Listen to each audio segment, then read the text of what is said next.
Starting over, Millbrook was the kind of town that appeared on postcards' tree-lined streets. A main square with a gazebo, and a population small enough that the grocery store clerk knew everyone's usual order. Natalie had chosen it precisely, because it was nothing like the bustling city where she'd built her life with Marcus. Here, she could disappear into anonymity and rebuild herself from scratch. The apartment above, Henderson's Bakery, wasn't much a studio with slanted ceilings and windows that stuck, but it smelled like cinnamon rolls every morning. And Mrs. Henderson, the elderly owner, had taken one look at Natalie's hollow eyes and offered her the place for half the asking rent. "Fresh starts need gentle beginnings," she'd said, pressing a warm blueberry muffin into Natalie's hands on that first day. Millbrook Elementary was a red brick building that had educated 3 generations of local families. Principal Torres, a kind woman in her 50s, had been thrilled to find a certified teacher willing to relocate to their small district. The previous 3rd-grade teacher, Mrs. Calloway, had retired mid-year, leaving them scrambling for a replacement. "The kids have been through 3 substitutes," Principal Torres explained as she showed Natalie to her new classroom. "They need stability. Stability. The word felt foreign to Natalie then, but she threw herself into creating it for her students. She spent her evenings planning lessons, decorating bulletin boards, and learning the names and stories of each child in her care. There was Tommy, whose parents owned the hardware store. Jessica, who lived with her grandmother and had a gift for storytelling. Quiet David, who struggled with reading but could solve math problems that stumped kids twice his age. Teaching had always been Natalie's calling, but in Millbrook, it became her salvation. Every small victory, David reading his first chapter book, Jessica winning the school writing contest, Tommy overcoming his fear of speaking in front of the class, helped heal something inside her that Marcus had broken. The years passed quietly, but meaningfully. Natalie rented a small house on Elm Street with a garden where she grew tomatoes and sunflowers. She joined the local book club, volunteered at the annual Harvest Festival, and became the teacher parents requested for their children. She dated occasionally dinner with the librarian, coffee with the new veterinarian, but nothing serious. Her heart was still learning to trust again. By her 5th year in Millbrook, Natalie had earned a reputation as the teacher who saw potential in every student. She had a gift for reaching the difficult ones, the shy ones, the ones other teachers had labeled as problems. Her classroom was a safe haven filled with plants, cozy reading corners, and the kind of warmth that made children want to learn. She never spoke about her past, and the people of Millbrook respected that. To them, she was simply Miss Reed, later Mrs. Reed, when she took back her maiden name legally, the dedicated teacher who stayed late to help struggling students and always had band-aids and kind words for scraped knees and hurt feelings. Some nights, lying in her small bedroom listening to the crickets and the distant sound of the train that passed through town at midnight, Natalie would think about Marcus. She wondered if he'd married Camila, if he was happy, if he ever thought about the promises he'd broken. But those thoughts came less frequently as the years went on, replaced by contentment she'd never expected to find. By her 10th year in Millbrook, Natalie had taught nearly 300 students. She knew their siblings, their parents, their dreams and fears. She'd seen them graduate from 5th grade and go on to middle school, high school, and beyond. Some came back to visit, bringing their own children to meet the teacher who'd believed in them. She was exactly where she belonged, doing exactly what she was meant to do. The girl who'd fled a broken marriage had become a woman who'd built something beautiful from the pieces. And if sometimes she felt lonely, if sometimes she wondered what might have been, learned that healing wasn't about forgetting the past, it was about writing a better future. The discovery, Natalie read, had always been a light sleeper. But that Tuesday night in March, something pulled her from dreams more abruptly than usual. The soft blue glow from Marcus's phone screen painted shadows across their bedroom wall as he hunched over the device, thumbs moving rapidly across the keyboard. She glanced at the clock to 17 a.m. Can't sleep? Shifting closer to him in their king-sized bed. Marcus jolted, quickly dimming his screen. It's just work stuff. Go back to sleep, Nat. But Natalie had caught a glimpse of what was on his screen before he'd turned it away, and it definitely wasn't work. The name Camila had been at the top of the message thread, accompanied by a heart emoji. Her stomach dropped, but she forced herself to close her eyes and pretend to drift back to sleep. The next morning, Marcus left early for his marketing firm, kissing her forehead with what felt like practiced affection. Natalie stood in their kitchen, still in her pajamas, staring at his forgotten phone charger on the counter. He'd been so rushed, so eager to leave at school. She tried to focus on her third-grade students, but her mind kept wandering. During lunch break, she called Marcus. "Hey, you forgot your charger this morning," she said, keeping her voice light. "Oh, right. I'll grab it tonight. Listen, I might be late again. Another client dinner." They'd been happening more frequently. Lately, that evening, Natalie waited. When Marcus finally came home at nearly midnight, claiming exhaustion, she watched him plug in his phone and head straight for the shower.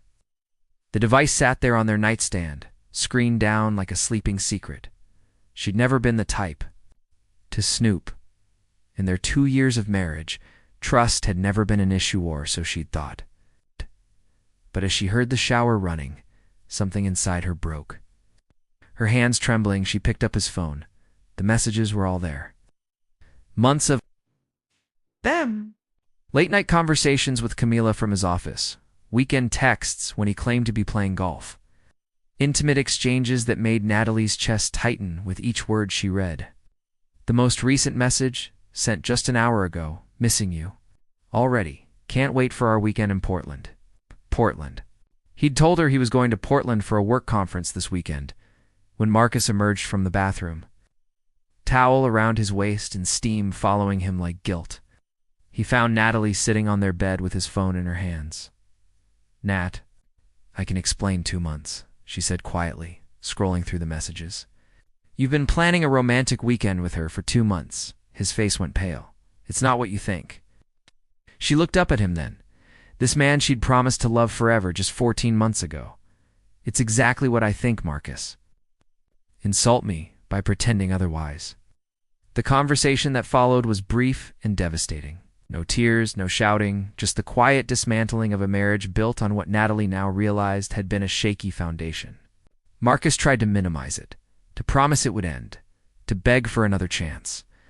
But as Natalie read message after message describing a love affair that had clearly been going on since before their wedding, she felt something inside her go still. And certain, by dawn, she was packing her car. By noon, she was driving away from the life she'd thought was hers, heading toward something unknown, but honest.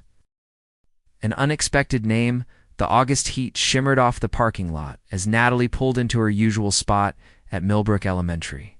10 years of teaching had given her a sixth sense about the rhythm of new school years, the nervous excitement of students, the controlled chaos of first day preparations, the mountain of paperwork that awaited her attention. She carried her travel mug of coffee and a bag of supplies toward the building, nodding to familiar faces and welcoming back colleagues who'd spent their summer vacations in various corners of the country. "Welcome back, Natalie," called out Janet from the front office, ready for another year of molding young minds. "Always," Natalie replied with a genuine smile. Teaching had never felt like work to her. Even after a decade, she still felt that flutter of anticipation before meeting a new group of students. Her classroom, room 14, had been her domain for so long that she could navigate it in the dark. Over the summer, the custodial staff had deep cleaned everything. But Natalie had spent the past week putting her personal touches back in place. The reading corner with its collection of worn paperbacks, the science station where students could examine rocks and leaves under magnifying glasses, the wall where she displayed every piece of student artwork. Regardless of artistic ability, Principal Torres appeared in her doorway, looking slightly harried, but pleased. "Good morning, Natalie. I have your class roster here." She handed over a manila folder. 22 this year, right at capacity, but you've handled larger groups before. "Any students I should know about in advance?" Natalie asked, settling behind her desk and opening the folder. The usual mix. A few with reading interventions, one with a mild attention deficit. Nothing you haven't handled before. Principal Torres paused. "Oh, and we have a new student transferred in from the city district. His father relocated for work." The boy seems bright but a bit reserved, according to his previous teacher. Natalie nodded, scanning the alphabetical list of names. She liked to familiarize herself with each child before the first day, imagining the faces that would soon fill her classroom. Adams, Jennifer, Brooks, Michael, Carson, Ashley. She continued down the list, making mental notes about siblings she'd taught before, families she knew from the community. Then she froze. Donovan. Ethan, her coffee mug slipped from her fingers, hitting the desk with a sharp crack. Coffee splashed across the roster, but Natalie barely noticed. She stared at the name, her heart hammering against her ribs. Donovan? Marcus's last name? Are you all right? Principal Torres asked, reaching for the paper towels on Natalie's bookshelf. I'm fine, Natalie managed, though her voice sounded strange, even to her own ears. Just clumsy. But she wasn't fine. As Principal Torres helped clean up the spilled coffee, chatting about summer renovations and new textbook adoptions, Natalie's mind was reeling. It couldn't be a coincidence. Donovan wasn't exactly a common name, and a student transferring from the city district tit had to be connected to Marcus somehow. After Principal Torres left, Natalie sat alone in her classroom, staring at the coffee-stained roster. She tried to rationalize it away. Maybe it was a distant relative. Maybe it was someone completely unrelated who just happened to share the name. But the timing felt too precise. It's loaded with meaning. She pulled out her laptop and opened the student information system, typing in Ethan Donovan's name with trembling fingers. His emergency contact information appeared on the screen, and there it was. Marcus Donovan, listed as the father.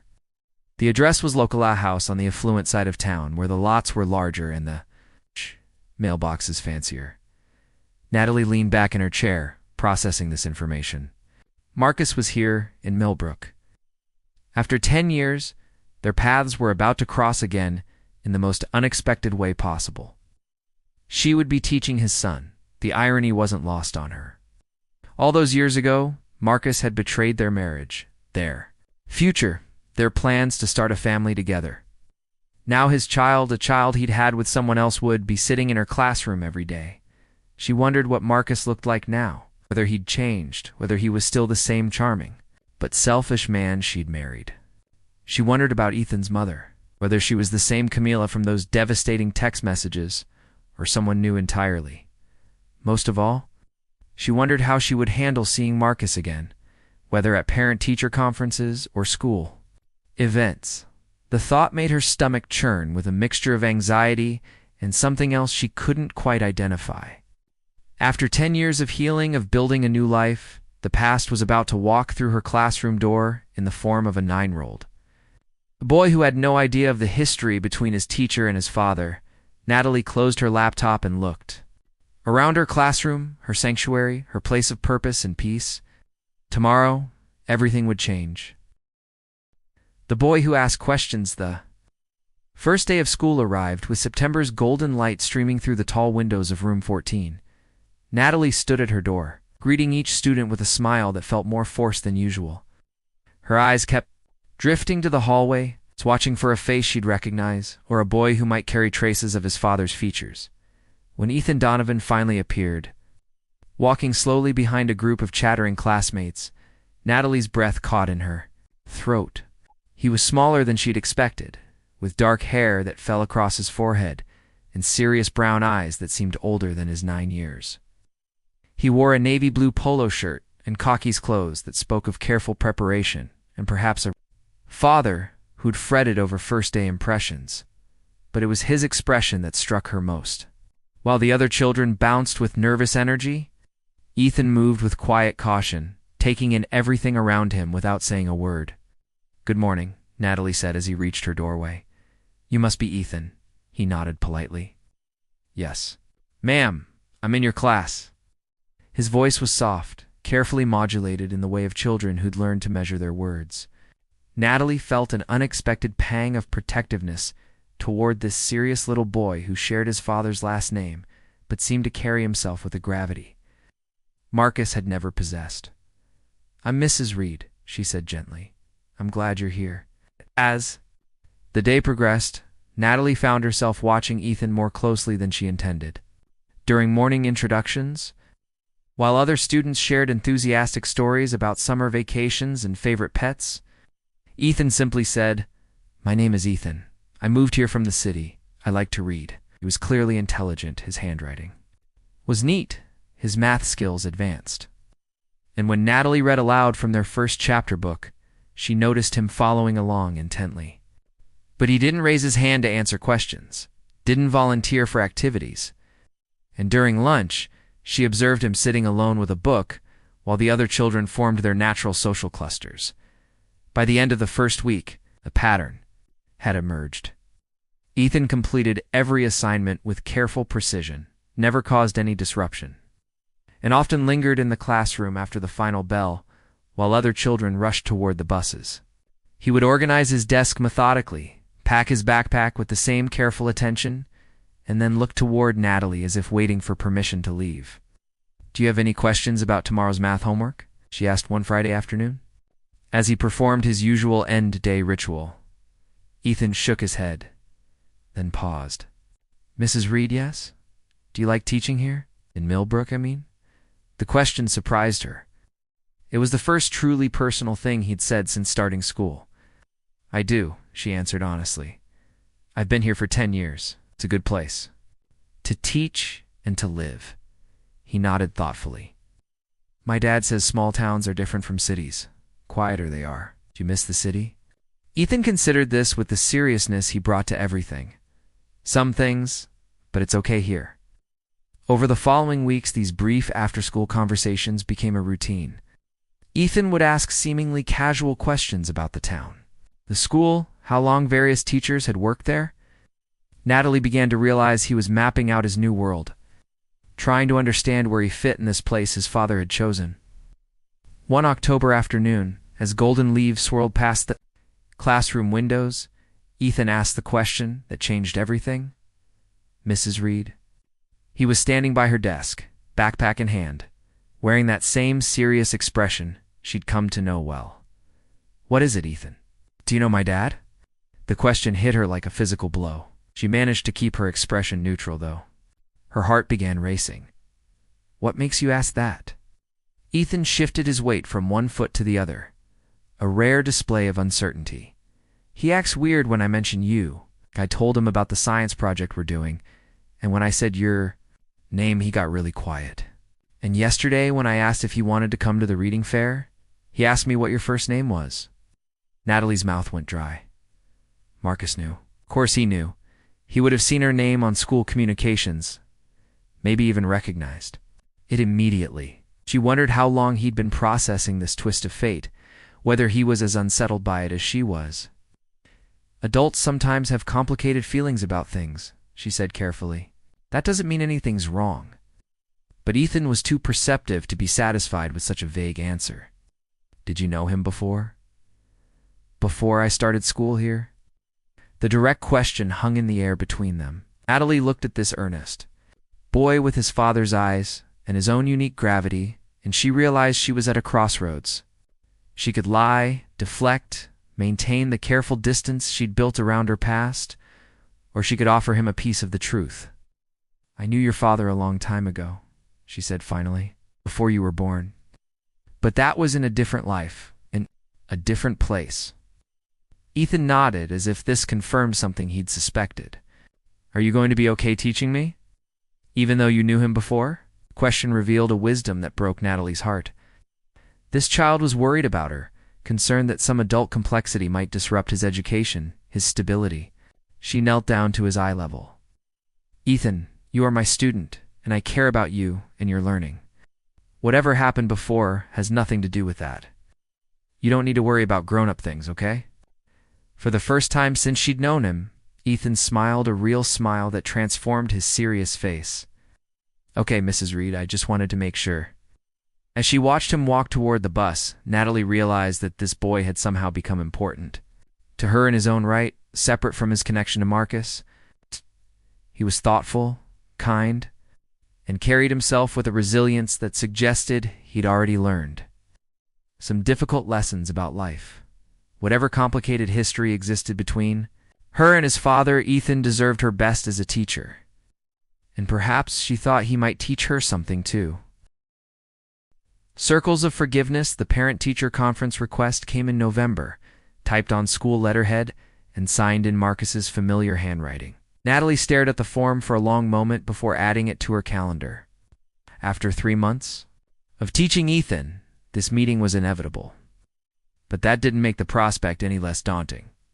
She scheduled the appointment for the last slot of the evening, partly out of consideration for other parents who might not need such potentially complicated conversations, and partly because she wasn't sure how long they might need to talk. Marcus arrived precisely on time, appearing in her doorway at 7:30 p.m., looking older but not unfamiliar. His dark hair showed traces of silver at the temples and lines around. His eyes suggested years that hadn't been entirely easy. He wore a navy suit that looked expensive but rumpled, as if he'd come straight from work. Natalie said her name like he was testing how it felt in his mouth after all these years. She gestured to the small chair across from her desk, a chair designed for children, but which most parents accepted with good humor.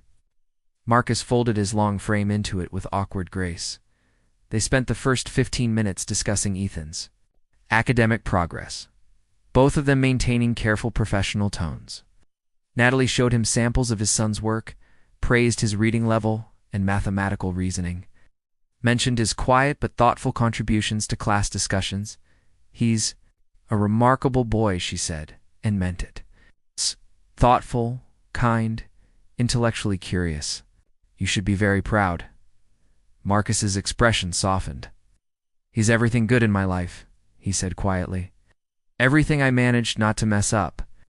The weight of that statement hung between them. Natalie looked at this man who had once broken her heart and saw something she hadn't expected: genuine remorse in what appeared to be hard-won wisdom. "His mother?" she asked, though she wasn't sure she wanted to know. "Died 3 years ago. Cancer." Marcus's voice was steady but strained. "Her name was Rebecca. We were together for 4 years before she got sick. She was nothing like what you probably think." Natalie felt an unexpected stab of sympathy. "I'm sorry for your loss. That must have been devastating for both of you. She was a good mother. Better than I was a father, honestly. When she died, I realized I didn't know how to be what Ethan needed on my own." Marcus looked around the classroom, taking in the student artwork and motivational posters. "That's part of why we moved here. I thought a smaller town, a more stable environment. ... And you ended up with me as his teacher." "Yeah," he let out a long breath. "When I saw your name on the class roster, I almost requested a transfer to a different teacher. But Ethan had already started, and he was adjusting so well, and I realized that would be about my comfort, not his needs." They sat in silence for a moment. Through the windows, Natalie could see the empty playground bathed in moonlight. She thought about all the years that had passed, all the ways they'd both changed. "I owe you an apology," Marcus said finally. "A real one. Did to you, to our marriage. There's no excuse for it. I was selfish and cowardly, and I hurt you in ways that probably still matter." Natalie considered his words. 10 years ago, she would have wanted this apology desperately. Now it felt like a gift she no longer needed but could appreciate nonetheless. "It was angry for a long time," she admitted. "But anger is exhausting. And eventually I realized that holding on to it was just giving you power over my life that you didn't deserve anymore. You seem happy here. Settled." "I am. Teaching has been good to me. This town has been good to me." Marcus nodded. "Ethan talks about you constantly. Mrs. Reed this, Mrs. Reed that. You're already important to him, and that means everything too." "Me." Over the following months, their interactions became easier. Marcus attended the winter concert where Ethan played recorder in the school band, and he and Natalie exchanged polite conversation about Ethan's progress. He volunteered for the spring field day, helping organize relay races with the same attention to detail Natalie remembered from their married life, but applied now to something that mattered: his son's happiness. In May, as the school year wound down, Ethan approached her desk with his usual after-class hesitation. "Mrs. Reed? My dad wanted me to ask if you'd like to come to my birthday party. It's just going to be smaller, few kids from class and pizza, but he said, Ethan paused, searching for the right words. He said, "You've been really important to my year here, and maybe you'd want to come." The invitation surprised her, but looking at Ethan's hopeful face, she realized her answer was easy. "I'd be honored to come to your birthday party." The party Was indeed small, held in the backyard of Marcus's rental house on the nice side of town. Natalie arrived with a wrapped book collection of short stories she thought Ethan would enjoy and found herself helping Marcus distribute paper plates and poured juice while 10-year-olds played tag around the yard. "Thank you," Marcus said as they stood side by side, watching Ethan laugh with his classmates. "For coming, for everything you've done for him this year. Is easy to care about," Natalie replied. "He's going to do wonderful things in this world." The afternoon wound down, and the other parents collected their children. Natalie found herself lingering, helping Marcus clean up the detritus of a successful party. They worked in comfortable silence, and when Ethan hugged her goodbye, thanking her for the book and for being the best teacher he'd ever had, Natalie felt something she hadn't experienced in years, the sense that she was part of something larger than herself, something that felt remarkably like family. Walking to her car as the sun set over Millbrook, Natalie reflected on the strange circles life sometimes drew. 10 years ago, Marcus had shattered her faith in love and marriage. Now, through his son, he'd inadvertently given her something precious, the reminder that healing could take unexpected forms, that sometimes the best gift you could give someone who had hurt you was the grace to become someone better. She didn't know what the future held, but as she drove home through the quiet streets of the town that had saved her, Natalie felt grateful for all of it, the pain that had brought her here, the years that had healed her, and the unexpected second chances that life sometimes offered when you least expected them.